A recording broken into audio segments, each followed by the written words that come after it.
WhatsApp guys, welcome back once again. So दोस्तों, आज की कहानी जो एक्सप्लेन करने जा रहे हैं उसका नाम है प्लीजेंट। ये तो कुछ अलग। कहानी शुरू होती है जैक नाम के आदमी से, जो कि प्रोफेशन से एक न्यूज़ रिपोर्टर है, और उसकी वाइफ डायना एक पेंटर है। दोनों ही अपनी लाइफ में बहुत ही खुश हैं, लेकिन उनका एक सपना है कि उनका कोई बच्चा हो, लेकिन ऐसा पिछले 5 सालों से हो नहीं पाया। अब जैक कई डॉक्टर के पास जा चुका है, लेकिन कुछ फायदा नहीं हुआ है। अब एक दिन हर बार की तरह वो एक नए डॉक्टर के पास जाते हैं, उन्हें अपनी सारी दिक्कत बताते हैं, तो वो उन्हें एक नया तरीका अपनाने को कहता है, लेकिन उसने वो तरीका पहले ही कर लिया है, उससे भी कुछ फायदा नहीं हुआ है। वो उन्हें बताता है कि मुझे कई लोगों ने बोला है कि पोजीशन चेंज करके देखो, क्या पता कुछ हो जाए। तो मैं अपनी वाइफ के साथ हर उस जगह इंटीमेट हुआ हूँ जहाँ लोग पहुँच नहीं सकते, लेकिन फिर भी वो प्रेग्नेंट नहीं हो पाई। तो डॉक्टर उसे पेशेंस रखने को कहते हैं और बताते हैं कि कुछ ही दिनों में तुम पेरेंट्स बन जाओगे। अब उनके बाद उसे कुछ समझ नहीं आती कि उन्होंने ऐसा क्यों कहा कि तुम एक बाप बनने वाले हो, पर वो कुछ खास उनकी बातों पर नोटिस नहीं करता। वहाँ से सीधा स्टूडियो आ जाता है, जहाँ वो हर रोज़ की तरह अपनी को एंकर के साथ न्यूज़ पढ़ने लगता है। अब काम खत्म होने के बाद वो अपने सबसे खास और बहुत ही बेकार से लॉयर जोरा को कॉल लगाता है, जो लगातार अपना 8वां केस हार रहा है। यहाँ जोरा को पता चलता है कि उसे अब पैसों की सख्त जरूरत है, वो अपने सारे केसेस हार रहा है। पर उसका दोस्त जब ये बताता है कि वो अब एक बच्चे के बारे में सोच रहा है जो कि लड़का हो, लेकिन जोरा की पहले से ही 2 बेटियां हैं। अब ये सुनते ही वो पहले फोन कट कर देता है और मन ही मन गाना गुनगुनाने लगता है। अब सीन शिफ्ट होता है डायना की तरफ, जिसकी आर्ट एग्जीबिशन है, जिसमें जैक को भी जाना था, पर वो पहले से ही बहुत लेट हो चुका है। अब वो डायना को फोन करके झूठ बोलता है कि वो बस कार में बैठ चुका है, लेकिन जैसे ही वो ऑफिस से बाहर निकलता है, पुलिस उसकी कार टो करके ले जाने लगती है नॉन पार्किंग की वजह से। अब यहाँ वो मन में सोचता है कि जब तक वो वहां जाएगा एग्जीबिशन खत्म हो जाएगा, इसलिए बेहतर है कि वो ना जाए। वैसे भी उसकी बीवी से उसे डांट पड़ने ही वाली है। तो वो वहां जाने के बजाय कैफे में जोरा से मिलने जाता है, जहां वो उसे वही अपनी स्टोरी बताने लगता है, जिसे जैक को सुनने में कोई भी इंटरेस्ट नहीं आता। पर जब वो बच्चों की बात करता है तो वो बहुत ही गौर से सुनता है। अब यहाँ उससे कहता है कि सेक्स के टाइम मैं ऊन की शूज़ पहनने वाला हूँ, क्योंकि मेरे खानदान वालों का मानना है कि अगर ऊन के शूज़ पहनकर इंटीमेट हुआ जाता है तो लड़के होते हैं, और मैं भी ऐसे ही पैदा हुआ था और मेरे पापा ने भी ऐसे ही किया था। अब उस टाइम तो जैक उसकी बातों पर ध्यान नहीं देता, पर कैफे से बाहर निकलते ही वो सीधा सुपरमार्केट जाता है, जहाँ से वो सबसे पहले ऊन के शूज़ खरीदता है, और क्योंकि आज उसे पहनकर वो बैंग बैंग करने वाला है। अब वो रात में काम शुरू करता है, लेकिन इन सब से वो बहुत ही परेशान हो चुका था। इन सब से कोई भी फायदा नहीं होता। उसे भी औरों की तरह एक प्रॉपर फैमिली चाहिए थी। वो परेशान होकर रात में स्मोक करने लगता है, लेकिन इसी दौरान आसमान से एक टूटा हुआ तारा गिरते हुआ दिखता है, तो वो फौरन विश करता है कि हे ऊपर वाले, मुझे भी एक बच्चा दे दे। अब उसे यकीन था कि उसकी ये विश जरूर पूरी होगी। अब अगले दिन वो वहीं रोजमर्रा के काम में लग जाता है। धीरे धीरे समय बीतने लगता है और 6 महीने हो जाते हैं, पर ऊन के शूज का कोई भी असर नहीं दिख रहा था। अब वैलेंटाइन डे आता और वो और उसकी वाइफ दोनों उसी जगह क्वालिटी टाइम स्पेंड कर रहे थे जहां वो पहली बार मिले थे। तब जैक डायना से वादा करता है कि कुछ ही दिनों बाद वो यहाँ अपने बच्चों के साथ आएंगे, और इसी उम्मीद के साथ वो दोनों खुश हो जाते हैं। अब एक दिन जैक एक मुर्गी के बारे में रिपोर्टिंग कर रहा होता है, जो फ्यूचर बताया करती थी, लेकिन इसी बीच उसे उल्टियां होना शुरू हो जाती है, जिससे सब लोग बहुत हैरान हो जाते हैं कि आखिर इस अचानक से क्या हो गया। लेकिन वो फिर से काम पर लग जाता है और इस चीज़ को इग्नोर कर देता है। अब इस वॉमिटिंग का क्या मतलब है, ये आपको पता चल जाएगा। एक दिन जब वो शॉपिंग कर रहा होता है तो उसे दूर कहीं कुछ अचार की बोतल दिखती है। असल में दोस्तों, उसे अचार बिल्कुल पसंद नहीं है, लेकिन आज पता नहीं कैसे उसे अचार खाने का मन करने लग गया था। और घर जाकर ये बात वो फौरन जोरा को बताता है, जो उसका मजाक बनाते हुए कहती है कि कहीं तुम प्रेग्नेंट तो नहीं हो गए। तो जैक को ये बात मजाक लगती है, पर उसके मन में एक डाउट आ जाता है कि कहीं सच में तो वो प्रेग्नेंट नहीं हो गया है, और इसीलिए वो अपनी वाइफ की प्रेगनेंसी किट लेकर टेस्ट करता है, जिसमें उसे 2 रेड लाइन दिखती है। तो उसे लगता है कि चलो ऐसा तो कुछ नहीं है, लेकिन जब वो किट के इंस्ट्रक्शन पढ़ता है तो 2 लाइन का मतलब होता है कि हाँ, वो प्रेग्नेंट है। अब ये बात उसे पहले तो डरा रही थी, लेकिन बाद में उसे इतना अजीब लगती है कि वो खुद ही तेज तेज हंसने लग जाता है। अब नेक्स्ट मॉर्निंग जब वो ब्रेकफास्ट में अचार खा रहा होता है तो उसे ऐसा बिहेव करते देखकर डायना बहुत ही हैरान होती है। उसे इसके पीछे की वजह पूछती है तो बताता है कि मैं बाप बनने वाला हूँ। अब ये सुनकर वो बहुत ही गुस्सा होती है। उसे लग रहा था कि कहीं उससे किसी और लड़की को प्रेग्नेंट तो नहीं कर दिया है, उसे धोखा तो नहीं दे रहा है। लेकिन जब वो उसे प्रेगनेंसी किट दिखाता है तो उसे तो यकीन ही नहीं हो रहा था। कुछ ही देर बाद उसके घर में जोरा और उसके मॉम डैड भी आ रहे थे खाने के लिए। जैक सबके बीच में बैठा था और बहुत सोचने के बाद वो उनसे खुद की प्रेगनेंसी की बात कह देता है। अब ये बात सुनकर सभी के होश उड़ जाते हैं और सब लोग उसकी शक्ल देखने लगते हैं। उसके डैड कहते हैं कि ऐसा मुमकिन ही नहीं है, तुमने शायद रात की ज्यादा चढ़ गई है। लेकिन जैक बार बार कहता है कि इट्स ट्रू, लेकिन एक नॉर्मल आदमी की तरह उसकी बात पर कोई भी यकीन नहीं करता। वो गुस्से में वहां से चला जाता है। उसके जाने के बाद उसके डैड मॉम से कहते हैं कि तुमने इसके जन्म के टाइम योगा बहुत किया था। और यही वजह है कि आज हमारा बेटा खुद को एक माँ बता रहा है, ये क्या हो रहा है हमारे बेटे को। वेल अगले दिन जैक एक बुक लेकर बैठता है जिसमें प्रेग्नेंट होने के सिम्टम लिखे होते हैं और पूरी बुक पढ़ने के बाद उसे यकीन हो गया था कि वो सच में बाप बनने वाला है। तो एक बच्चे के आने के बाद क्या करते हैं और ये सब देखने लग गया था। उसके कैलकुलेशन के हिसाब से उसका बच्चा अक्टूबर के महीने में आएगा। अब समय के चलते डायना भी अब उसका ख्याल रखना शुरू कर देती है। उसने एक्सेप्ट कर लिया था कि वो प्रेग्नेंट है। अब वो उसके साथ साथ योगा क्लासेस भी जाने लग गया था। अब वहाँ की औरतें भी उसे कुछ नहीं कहती क्योंकि उन्हें लगता है कि शायद वो बस अपनी वाइफ के साथ देने आया है, लेकिन सच क्या है ये तो बस उसे ही पता होता है। वेल देखते ही देखते 5 महीने बीत जाते हैं और अब धीरे धीरे उसका पेट बाहर आने लग गया था। जैक को देख के अब अंदाजा लगाया जा सकता था कि वो प्रेग्नेंट है। उसके पेट में स्वेलिंग होना शुरू हो जाती है और एक दिन डायना उसे डॉक्टर के पास लेके जाती है। लेकिन जब उन डॉक्टर्स को पता चलता है कि बच्चा डायना के पेट में नहीं बल्कि जैक के पेट में है, तो उन्हें ये एक मजाक लगता है और उन दोनों को वहां से भगा देते हैं। और ऐसे ही भटकते भटकते वो डॉक्टर फिलिप्स के क्लिनिक पर पहुंच जाते हैं, जिन्होंने पिछले 5 महीने से क्लिनिक तो ओपन कर रखा है लेकिन अभी तक उन्हें कोई भी कस्टमर नहीं मिला है। अब ये दोनों वहाँ पहुँच गए थे और ये उनका पहला कस्टमर थे। जब उन्हें भी ये बात पता चलती है तो वो पहले तो मना कर देते हैं, पर ये उनका पहला पेशेंट था इसलिए वो मान जाते हैं और जैक को रूम में जाकर डिलीवरी पोजीशन में बैठने को कहते हैं। पर उसे यही नहीं पता होता कि आखिर ये पोजीशन किस तरह की होती है, तो वो बड़े ही अजीब वे में अलग अलग तरह से बैठकर टेस्ट करता है। लेकिन डॉक्टर आकर उसे समझाते हैं कि ऐसे नहीं वैसे। इसके बाद उसका अल्ट्रासाउंड कराया जाता है जिसमें पता चलता है कि उसे सच में एक बेटा होने वाला है। अब यहाँ दोनों चीजें काम आ गई थी। पहले तो वो विश मांगना जो कि टूटे तारे से उसने मांगा था और दूसरी ऊन पहनकर इंटीमेट होना।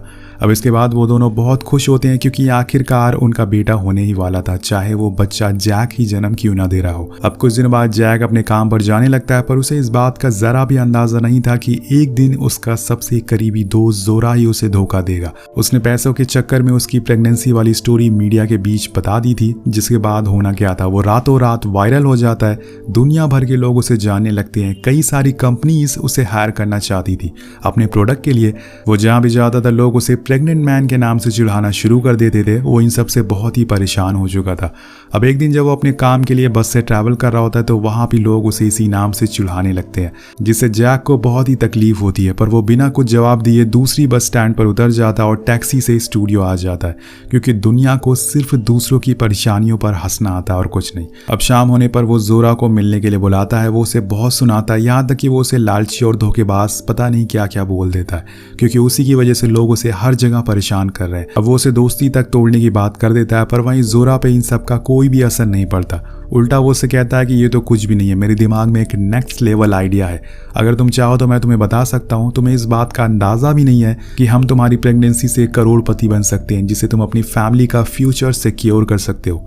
लेकिन जैक कार से उतर जाता और जाने लगता है, लेकिन कुछ दूर जाने के बाद वो वापस आ जाता और कार में बैठ जाता है। उसके उस आइडिया को सुनते ही वो हाँ कर देता, क्योंकि उसे भी इन फ्यूचर पैसों की सख्त जरूरत पड़ने वाली है। अब कुछ दिनों बाद उसे ऐड मिलने लग गए थे। धीरे धीरे वो लोगों के दिलों पे राज करने लग गया था। साथ में उसे इसके लिए लाखों रुपए भी मिल रहे थे, जिससे वो बहुत ही खुश होता है। वो जहां भी जाता था हर जगह लोग उसकी फोटोज लेना शुरू कर देते थे, उसे ऑटोग्राफ मांगते थे। एक तरह से वो सेलिब्रिटी बन चुका था। और अब मीडिया वाले तो उसकी फैमिली मेंबर का इंटरव्यू भी लेना शुरू कर देते हैं। और एक दिन वो ऐसे ही कैफे जाता है जहाँ पे उसे एक गे कपल मिलते हैं, जो उसे पूछते हैं कि आखिर एक आदमी बच्चा कैसे पैदा कर सकता है। हालांकि जैक को इस बारे में कुछ पता नहीं होता, पर वो फिर भी जोरा की बताई हुई बातें उसे बता देता है कि रात में ऊन के शूज पहन के सोना, कुछ ही दिनों बाद तुम भी प्रेग्नेंट हो जाओगे। अब कहानी आगे बढ़ती है और कुछ दिनों बाद डायना उसे लेके हॉस्पिटल जाती है, जहाँ पे उन्हें पता चलता है कि सब कुछ सही है और कुछ ही दिनों में उनका बेटा दुनिया में आ जाएगा। इसके बाद दोनों बहुत खुश होते हैं। अब वहां से बाहर निकलते टाइम एक बार फिर मीडिया उन्हें घेर लेती है, लेकिन ये तो जैक का फेवरेट काम होता है। वो चलते चलते उनके सवालों का जवाब दे रहा था, पर उसे इस बात का जरा भी अंदाजा नहीं था कि डायना पीछे ही छूट गई है।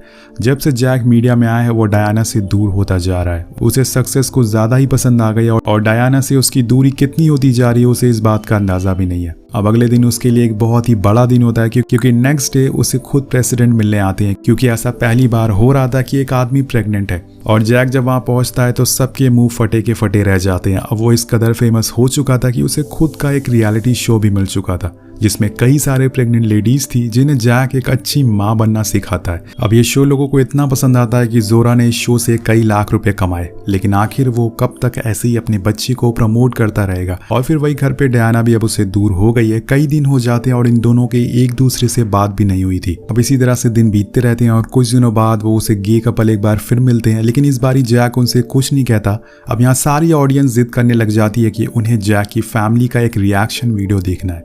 जब उन्हें इस बारे में पता चला था तो वो सारे लोगों को एक कैफे में बुलाता है और सबको झूठे रिएक्शन देने को कहता है। सब ऐसा करने को राजी भी हो जाते हैं, लेकिन जब डायना की बारी आती है तो वो कैमरा मैन पे चिल्लाने लगती है, जिसके बाद एक एक करके सारे लोग वहां से उठ के जाने लगते हैं और देखते ही देखते वहां पे सिर्फ जैक ही बचता है। अब यहाँ वो एकदम से अकेला पड़ जाता है और उसे एहसास हो जाता है कि शौहरत के चक्कर में उसने क्या खो दिया है। वो ऐसे ही अकेले रोड पर चलने लगता है और जाकर स्टूडियो में ही सो जाता है, क्योंकि अब वो घर भी नहीं जा सकता है। कुछ दिनों बाद हमें पता चलता है कि जैक अब किसी इंसान की कैटेगरी में नहीं आता, उसे लोग देवता मानने लग गए। यहाँ तक कि इंडिया में भी उसकी पूजा होने लगी है, क्योंकि ये कोई चमत्कार से कम नहीं था। पूरी दुनिया में बस वही छाया हुआ था। लेकिन एक दिन सब कुछ उल्टा हो जाता है।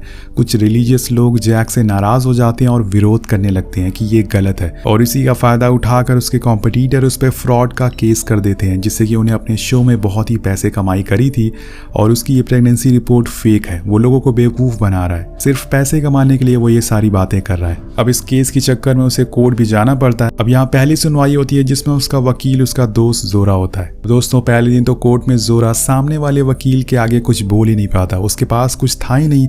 और सामने वाली पार्टी उनके बैंक डिटेल दिखाते हुए कहती है इन्होंने बस अपनी प्रेगनेंसी के चक्कर में पैसे छापे हैं। अब उस दिन तो कोर्ट में कुछ खास नहीं होता, लेकिन जैक घर आ जाता है तो डायना उसे ये सब बंद करके एक नॉर्मल लाइफ जीने को कहती है, लेकिन जैक उस पर ही चिल्ला देता है, क्योंकि बड़े आराम से वो बहुत ही ज्यादा पैसे कमा रहा था। अब नेक्स्ट डे दूसरी हेयरिंग होती है जिसमें जोरा जैक को सबके सामने लाकर खुद का पेट दिखाने को कहता है और साथ में उसकी अल्ट्रासाउंड रिपोर्ट भी सबूत के तौर पर पेश करता है। लेकिन सामने वाले वकील उस डॉक्टर को पकड़ लाती है जिसकी क्लिनिक का सबसे पहला पेशेंट जैक था। अब लॉयर कहती है कि दुनिया के बड़े बड़े डॉक्टर्स ने अपनी रिपोर्ट में कहा है कि किसी भी आदमी को बच्चा होना नामुमकिन है, और जिस डॉक्टर ने अल्ट्रासाउंड किया है उसका पहला ही पेशेंट जैक था और ये किसी किस्म की गलती हो सकती है। अब जज उस दिन सभी की बातें सुनते हैं, लेकिन उस दिन भी कोई फैसला नहीं आता। वहां से जैक स्टूडियो जाता है जहां उसे एक इंटरव्यू देना था, पर जब वो घर पहुंचता है तो उसे वहां एक लेटर मिलता है जो डायना का था, जिसमें लिखा था कि वो अब उसके साथ नहीं रह सकती है, अब वो जा रही है। अब ये पढ़ के जैक को समझ आ जाता है कि उसने सक्सेस पाने के चक्कर में अपनों को खो दिया है और अब उसे ये गलती खुद ही सुधारनी होगी। अब तीसरी और आखिरी हेयरिंग होती है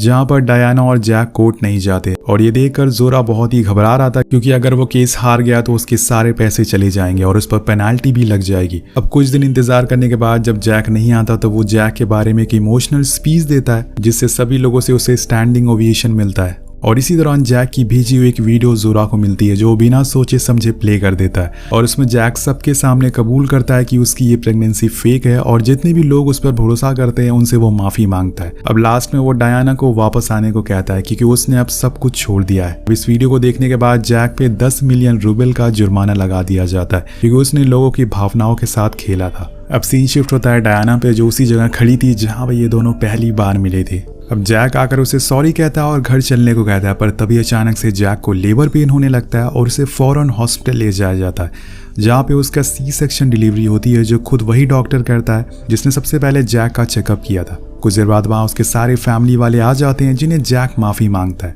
और उसके बाद फाइनली जैक एक बच्चे को जन्म देता है और उसे उसका बच्चा दे दिया जाता है। कुछ समय बाद उसका बेटा बड़ा हो गया था और जैक की क्लिक करी हुई सारी पेंटिंग डायना के आर्ट एग्जीबिशन में लगी हुई थी, जिससे वो काफ़ी खुश थी और पूरा परिवार उनका अब कंप्लीट हो गया था। अब 2 साल बाद डायना उसी खिड़की पर खड़ी होकर विश करती उड़ते हुए तारे को देखकर, और उसकी विश भी पूरी हो जाती है और जैक और वो दोनों एक साथ ही प्रेग्नेंट हो जाते हैं, जिसके साथ ये कहानी ये खत्म हो जाती है। तो दोस्तों, अगर आपको एक विश मांगने का मौका मिले तो आप क्या विश मांगेंगे? नीचे कमेंट करके जरूर बताएगा। मिलते हैं आपसे अगली वीडियो में। Thank you so much watching. Peace out.